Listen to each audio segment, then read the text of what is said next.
Welcome to ECCSC Live. I'm your host, Tyrone Muhammad. Listen, this is a great day for me. Whenever most of you are watching, know that ECCSC Live and the name of the organization, Ex-Cons for Community and Social Change, is about those men who have committed themselves to transformation, changing their lives. After serving time, even while in prison, we made our mind up that we would do something different, that we would be the change that society was looking for, and we would be the change that we wanted to see. We was tired of waiting on politicians, elected officials, and so-called black leaders in our community to serve us or to save us from our ills. Our sons are dying out in these streets. Our sons are dying in prison. So this organization, ECCSC, founded by men who are formerly incarcerated and dedicated to social change and community activities and serving the community. Always welcome guys home. Always is happy to see guys returning back to society, especially like this brother right here, Michael Davis. This is my brother. And we spent a lot of time together, man, almost like I raised him in prison. Yeah, you did. But this brother, sir, he would tell you about all the things. I'm going to let him do that himself. But he's home. Welcome home, bro. I love you. Okay. Hey, this is always our home. This is where we have a voice. Everybody that's been incarcerated, that's ever want to have a voice here, that have a story to tell, this platform is for them. And this is Michael Davis. Talk to him, Mike. Mike served 20 years in prison, just like me. And he's home. He's committed to social progress, social change. This is my little brother from another mother. And I'm just thankful that one thing about time, if you don't have life in prison, that will be a period at the end of your sentence. Absolutely. So ultimately, we hope that all our sons that don't have life eventually make it home safely and with their health intact. So Mike, man, talk to the people, tell them something. You just be comfortable. This your house, and the people I'm sure like I am, they're welcoming. They're praying for you, your success, and especially the brothers that have come home as well. And go ahead, talk to the people that watch it. I mean, for a lot of people, it's a difficult transition, but for me, that's what I want to like. How it's feeling. Like, what do it feel like so far? To me, it was easy transition because it was about preparation. So everything in prison for me was like a stepping stone to getting to where I'm at right now. Yeah. So right now, at 38 years old, I'm 37. I'll be 38 next month. It's about transitioning to being who I naturally am. So naturally, I'm an athlete. So. Right. I chose to get into the personal fitness industry now that I'm home. But that aligns with me personally changing other people. When you change your outer look, you change the inside of you too, because your outer appearance is the first thing people see. Exactly. So my prison experience was like a roller coaster, like anyone else's. So I first came in, I was 17 years old. 17. Didn't know. They take our sons, lock them up. 17 years old, and then have nothing for them when they return. Let's remember, keep that point, 17, True. Lock you up at 17 years old, keep you in prison for 2 decades, every dollar, every cent, all the money that they had to keep you locked up and housed for 20 years, for 2 decades. They have not a dollar, a dime, or a nickel for you to transition back into society. You tell me what's wrong with that picture. But Mike, 17. Well, I call prison the Ponzi scheme. One of the biggest, greatest schemes in American history. No question. A Ponzi scheme is when you take people's money off the false pretenses of you're going to get a return on your investment. Yeah. So we are a product. We are an investment to the community, so to speak. Well, from the community, from people saying that we are dangerous criminals, we need to be locked up, and we need to be put away. So taxpayers are paying for our incarceration inevitably. But they're not getting a return on their investment because they're basically warehousing us, just putting us inside of a prison. Because I was told that when I got my time, I think I was 20 years old by the time my case was adjudicated or resolved or whatever. And when I got my time, my lawyer basically told me that you get no good time. It's just you do the rest of your time in prison. So I looked at him as a 20-year-old kid, and I said, so it don't matter what I do, I'm still going home in 2019. Right. You got to think this is 2002, 2001. You can't fathom Facebook, FaceTime, technology. When I heard 20 years, I was like, I'm not making it home. You can't wrap your mind around anything like that. But the reason I call it a Ponzi scheme because they convinced the public that we need to be incarcerated for a long period of time to get them a return on their investment. But it's, in actuality, you really just need some education. You really just need some love. You really just need some opportunities. You really just need a platform. I was a tremendous basketball player. Like I could have went anywhere with my life, but prison, however the case may be, whatever reasons you feel like a person is in prison, you don't know their story. You don't know my story. You don't know Ty's story. You don't know how we got there. You just know the end result. So the Ponzi scheme being that they take our money, or they take your money, and then they take our family's money for taking care of us, for coming to see us, sending us money. The phone prices when they were ridiculous. Wow. $10 for a 30-minute phone call. I think I probably spent, my family probably spent, those who did receive my calls probably spent $200,000-$300,000 easily. I mean, over 20 years, $250,000 on phone calls alone. Easily. It's a cold system. It's a cold game, and we are the victims of this, and they make y'all think that you being protected from us. But the actual science of it is that we all coming home. Most of us are coming. Most prisoners have an out date. Most of us have an end date. So you want a product that you sending home that don't have no education, no resources, no finances, no nothing. You just throw them out there in society and say, just make it. Wow. I just so happen to be blessed with people that I met along the way, like Ty, that kind of raised me in prison. I also had my family on the outside, my grandparents, my family, just everybody just pitching in and kind of help. But everybody don't have those resources. That's so. Right.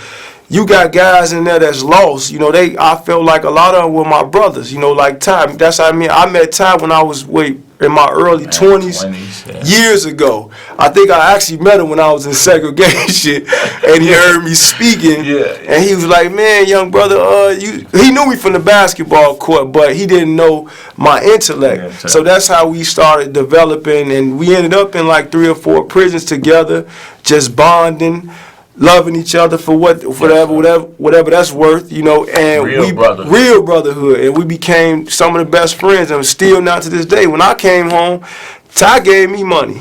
Ty helped me get clothes. It was added on with things that my family gave me, but a lot of people don't have these resources. A lot of people don't have things that their families give them to help them, survive out here. They give you $10 at the door. $10 and tell you have a nice day. And a bus ticket. And a bus ticket. Or a train ticket. And tell you have a nice day. But and they don't deal with people. They don't concern themselves with locking you up in an animal cage for 20 years, and then releasing you back to side sometime worse in society, worse off than when you went in. See, prison is a place where if you are not internally or have self-motivation, prison is a place where you will pick up all negative behavior. Absolutely. Not positive behavior, because it has to be something that's innate within you to see things differently. And then if you don't get in contact with people that you bump into on your path, then you will probably stay in a perpetual childlike state. Absolutely. From the time you came in, and you Arrested become more development. deviant. Yeah, they call it arrested development. Arrested development. You become more deviant than when you went in. Then these people release these brothers back into society on you, the taxpayer, who don't get a return on their investment. So, Mike, going through that, we met and said, I saw your potential, and I saw everything that was in you. You start reading and then getting direction from places, and you tapping in what's inside of you, and then you grabbing all the good things that's outside of you. I want the people to understand that if we wanted to, we could sit in a cell and watch TV all day. I actually thought about it. And not do nothing in terms of several reform. times. Yes. So here Mike sit right here, someone who decided to take advantage of his space, his place in prison, and not grovel over during the time, but saying, listen, since I'm here, I got to do better. So what are some of the things that you did while in prison for 20 years, people? 20 years. That means he did every day. Every day of it. That got you ready for what it is today and what you're gonna do in the future. Well, you faced with a conundrum. It's like you have a choice. Life is about choices. So when I first came in, I had a choice to go left or go right. So I waffled with that, actually. It's funny you said that, because I literally waffled with that. I literally waffled with, can I make it through this time? So something in me just said, go right, Mike. Don't go left. Go right. So I started my educational process. So for 10 years straight, all I did was went to school. I stored my mind up with just knowledge, education, got my degree, got my certificates, got as much. I exhausted all my educational remedies. I went so far that they told me that I can't go to school no more. That is amazing, right? We go to school. They didn't want us to do that either. This is a place of correction. We go to school, you would think that would be as much school as we want, right? This place will not allow you to even go to school for only so. They cap you off from your learning while calling it a correctional center. Absolutely. Now, you telling me, and similar to Mike, and I'll let him finish that point, I earned 2 associate's degrees, cosmetology certificate. Now I stole that other one. That's all you I tricked them out of the second associate. You had to. I tricked them out of it. So I look at this. I have to trick you out of learning. Out of education. Out of education. I got the automotive certification, because you can only get 2 vocational. I got more than that. I got tricked them out of the other ones. I got horticulture, cosmetology, custodial maintenance, and I got a substance abuse counselor's degree. Now, we could have sat back and did nothing, bro. Could have sat back and thought about being another criminal, a better criminal. The administration, politicians, and society wouldn't even knew or cared. True. So with you got your education, you start to put things into perspective, and then... Well, first of all, they gave you no incentive to behave. See, to me, behavior has to be confined with incentives to say, well, because like out here in society, it's like the only time they recognize you is if you're doing something terrible. When you're doing something terrible, you get attention. So the first thing was, you get no good time, you get no accolades for going to school, you get nothing. So it's a choice that you have to make. How is it that the worst criminals, I've seen them give even pedophiles good time? Oh, yeah. But because of our class of case, even though we shape the minds and change ideas, we get nothing for the good behavior, for our education, for us transforming our life. They give us nothing in return. Indeed. Man, it's amazing, you know. So you can't even work your way out of prison. Absolutely. You would think you would be able to show a propensity to be better, to do good, to be a product, to serve society, but it don't happen. Yeah, because it aligns with modern day slavery. Modern day slavery. I had several instances in prison where I could actually look back into my ancestors and say these like one part of Django where they was shipping these guys, they were shipping them on horses. The guys were on the guards were on horseback and the prisoners was chained up. That brings me back to prison. When they transferred us from prison to prison, they put us in shackles, they put us in chains. That and Bluebird. how they fed you, how everything that they do. It was you can see it aligned with slavery. It is. It's modern day slavery. Is what it is. You have we educate ourselves. You do everything right. You can stay out of trouble, and you still not getting out of prison until they get their money's worth. You know what? It's the same here. Even after you tell me I have to serve 20 years, I come home. I come home. You still, as a parole officer, I have a belt on my ankles. That was a terrible experience, by the way. And I got to come back out here. I get discriminated against in housing. Yes. I get discriminated in jobs. Yes. I get discriminated in for mental health and all the health things that's necessary. Yes. And you never ever overcome being incarcerated, not even by your own family member or your loved ones. Absolutely. Your girlfriend, your wife, your mama, your auntie remind you from time to time that you've been incarcerated. Yes, bro. sir. Absolutely. What is it, bro? It's like the mindset of our people, man. Without them, they thinking they free.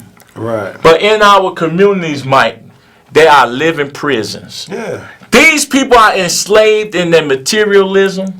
Yeah. They in prison to that. They in prison to sex. They in prison to this weed now. Yeah. They in prison to drinking. Yeah. They in all type of imprisonments and bills and working every day and being slaves to work. But they see us as... Absolutely. I'm an anomaly. I don't drink or I don't smoke. And I don't drink or I don't smoke and never I'm out here like an alien. Oh, man. But I've been like... But think about that. Yeah, true. We don't drink, we don't smoke. But we are considered... The weirdos in society. I don't know. But it's funny you said that point. Like, I've been transitioning the last couple months, getting out, trying to get a job, trying to get on my feet. Well, I just got a job at Phenomenal Fitness as a trainer. But prior to that, all of these jobs and all of these people that were shooting me jobs were like cattling me towards warehouse jobs. Yeah, like cattling me towards truck driving and things that they feel like prisoners should do. I felt like I could do anything. I put my mind up against anyone's. Don't tell me what I can and can't do because you feel like I serve my debt to society, whatever you think that is in your mind, to your understanding of what you think my debt to society. I don't think I owe nobody anything, but here it is that after you still served your time, now mind you, time that you are not necessarily proven guilty of, because a lot of us go through the system and we just don't have the resources to fight against that system. Just like the death penalty, for instance. The death penalty has a failure rate. I just seen it on a movie of like 1 out of every 9 prisoners die for something that they didn't do. Now here's the caveat. Death penalty cases are highly scrutinized cases. Not like regular cases where you just got a murder or a robbery. They don't really care about that. They highly scrutinized death penalty cases because your life is on the line. So if this case is highly scrutinized and you still getting it wrong, so you can only imagine how many cases that were gotten wrong that weren't highly scrutinized, that weren't like going through with a fine-tooth comb and figure out what were all the flaws, what were all the inconsistencies. You know, we have these public defenders that are supposed to defend us and lawyers, but we don't have the resource to defend ourselves in these systems. So a lot of times they'll choke you out. They'll sit you in the county jail for years, and eventually a guy will be like, hey, look, excuse me, boss, I'll go and take that 5 years y'all was offering me, or that 10, because I'm tired of sitting here. They wait you out. They know you don't have bond money. They know your family don't support you. They know, so they know this. They know this. So it's like it's all. I call it a price. It's one of the coldest schemes ever ran in America. This should be on American Greed. I always say that. It always should be the American prison system should be on American Greed. It is, because they make their money. They make their money off of the MSNBC lockup And people watch this clown stuff every day. Of course. And they desensitized by it because Absolutely. they entertaining themselves. Absolutely. And making sure that they not I don't understand that, man. How do you watch something like that all day? You like tragedy, you like foulness. I don't know what's wrong with it. I watched it a little bit. I used to think that I'm gonna be honest, I checked it out a little bit. I looked at it, but it just made me see that my condition, how terrible prison was. It definitely did. We built the state of Illinois. Absolutely. Through the prison system. Let me tell you about the economics of prison. Go ahead. The economics out here, they have what's called free enterprise. The Security Exchange Commission, they promote competition. Like you got AT&T, Verizon, T-Mobile. Now, that's the reason why your phone prices are low, because of competition. Well, in prison, it's called a monopoly. You only can shop at one spot. So they mark up everything. Everything is like marked up with like 60%. A ramen noodle costs 50 cents. Yeah, a 13-inch flat screen TV go run you $300. It's crazy. They know that you have nowhere else to go. It's a monopoly. They know that if it's only one shop in town that sell burgers or sell whatever you need, and we got it, you ain't got no choice but to go here. So they go in there. We consumers, as prisoners, we still are consumers. We go in there to shop, and they talk to us. Where you go? What Walmart you go in? A Target you go in? Where the cashier talking to you? Hey, hurry up and get this, or get up out of here. Well, I know of stores now, from gas stations to nail shops, that they disrespect our people, women, children, and they still go shop with them, that's bro. True. Well, we have become. But we talking about choices now. Now they got choices. They got choices. Yes, absolutely. We don't have it. Absolutely. In prison, you don't have choice. You need soap, you need clothes, you need to buy your immediate basic needs from this place, and it's terrible. They could charge you whatever they want to charge you. It's a man. I ain't gonna say I wish I'd have thought of. That's a horrible thing to say. But as a capitalist, it was an ingenious design that we fell victim to. That we are. My man right here is working hard to reinvent the wheel to get guys back into the right frame of mind. He out there, community activist. I can't say, man, the man is an awesome guy. I can't say this is my brother. I love him. Man, y'all guys need to follow him. He's righteous. One of the most righteous dudes I've ever. I'm not just saying that because he's my friend. One of the most righteous men I've ever met in the history of my life. Like, this man is got integrity. You know, you can bet your life on a guy like that. You don't have too many people that you can bet your bottom dollar on. Here's the guy right here with his community for ex-cons and social change. Please follow. Please do whatever you can. It don't take much. Just help. Do what you can. Just come and let's fight the system. Ain't trying to make me cry. But hey, listen, and I don't do no crying. I mean, I done cried all my tears, bro. I thank you, bro. But really, this condition, man, what I do is for brothers like this. Yes. In the moment we as formerly incarcerated brothers just wake up, man, and come together and figure out how to unify with our various ideas, structure, and egos.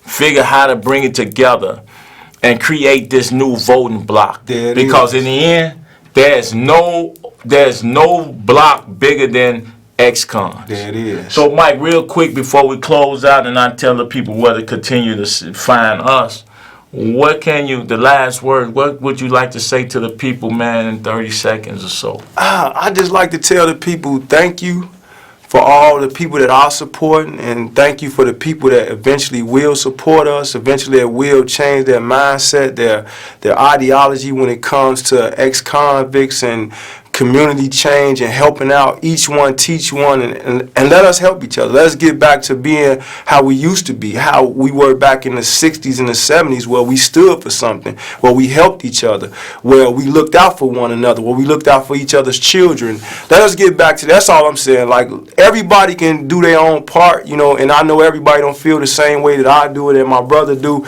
but we all can kind of stay out the way. The ones that don't want to help, you don't have to hurt the system either. So all I can say is, man, everybody out there, man, I love y'all. Thank you. God bless y'all. I hope everybody has a happy new year. He'll be back. He I definitely will be back, ECCSC, so yeah. he not going nowhere. I should have had my shirt on, but this is the last minute. But in the end, though, listen, please go to ECCSC.org to learn more about us. The email, ECCSC.Chicago, and that's the number for you. And at the end of the day, it's going to take us to change us. Yes, sir. And thank you for tuning in. See you next week. Amen.